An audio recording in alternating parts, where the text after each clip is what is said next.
Birləşmiş Ştatlar İran memorandumu artıq qüvvəsini itirib.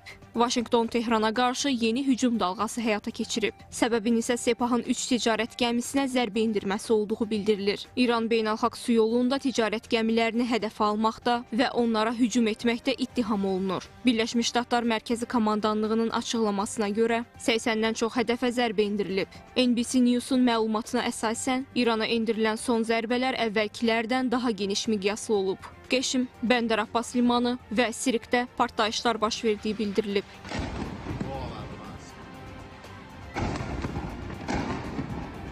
Hərbi əməliyyat Vaşinqtonun Tehranın neft satmasına icazə verən lisenziyanı ləğv etməsindən bir neçə saat sonra həyata keçirilib. Sepah isə iddia edir ki, Birləşmiş Ştatlar sabiq ali lider Əli Xameneyinin vida mərasiminə kölgə salmaq istəyir. Tehrandan gələn digər açıqlamada isə Vaşinqtonun BMT nizamnaməsinin maddələrini pozaraq ölkənin cənubunda yerləşən monitorinq və müşahidə mərkəzinə hücum etdiyi bildirilib. Mehr agentliyi yazır ki, İran zərbələrə cavab olaraq Birləşmiş Ştatların Bəhreyndəki bazalarına raketlər və dronlar buraxıb. Bəhreyn və Küveytdə həyəcan siqnalları səsləndirilib.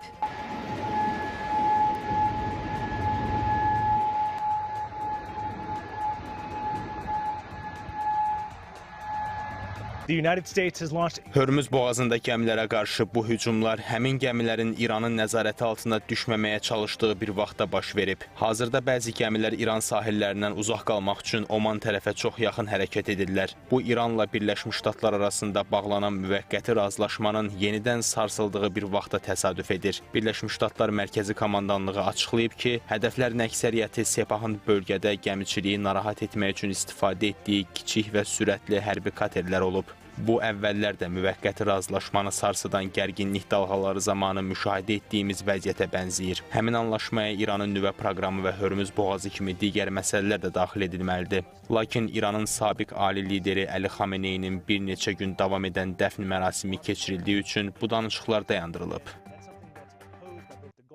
Ağ Ev rəhbəri Donald Trump isə Tehranla razılaşma üzərində işləmək niyyətində olmadığını açıqlayıb. İrana qarşı hərbi əməliyyatlar artıq dayandırılsa da, anlaşmanın qüvvədən düşdüyü bildirilib.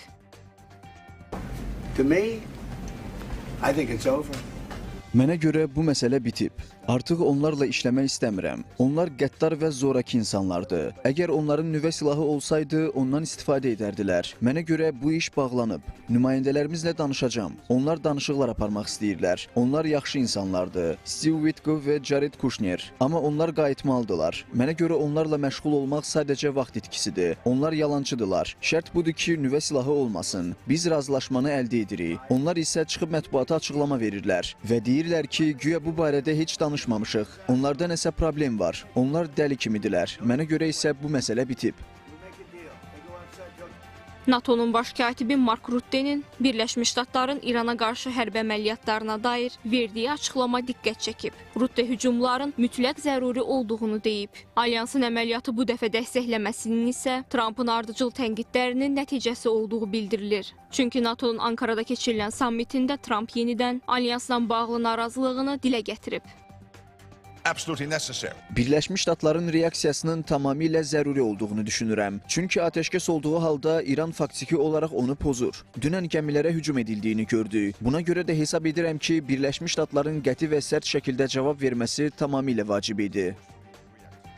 Hər iki ölkənin rəsmiləri ötən həftə Qətərdə danışıqların növbəti mərhələsi üçün görüşüblər. Xüsusi nümayəndələr Jared Kushner və Steve Witkoff danışıqlara rəhbərlik etsələr də, görüşlər ciddi irəliləyiş olmadan başa çatıb. Hörmüz boğazına nəzarət uğrunda tərəflər arasında hələ də rəqabət hökm sürür. Trump atəşkəs razılaşmasının bir hissəsi kimi boğaza tətbiq olunan blokadanı ləğv etmişdi. İran isə memoranduma əsasən boğazdan keçən gəmilərə hücumları dayandırmağı öhdəsinə götürmüşdü. Tərəflərin bir-birini atəşə tutması isə neft qiymətlərinin yenidən yüksəlməsinə səbəb olub. Trumpın açıqlamalarından sonra Brent markalı neftin qiyməti 6% artaraq $78 yüksəlib. Eyni zamanda Avropa fond birjaları 1,6% dəyər itirib. Politico yazır ki, razılaşmanın belə asanlıqla pozulması anlaşmanın hələ də kövrək vəziyyətdə olduğunu göstərir.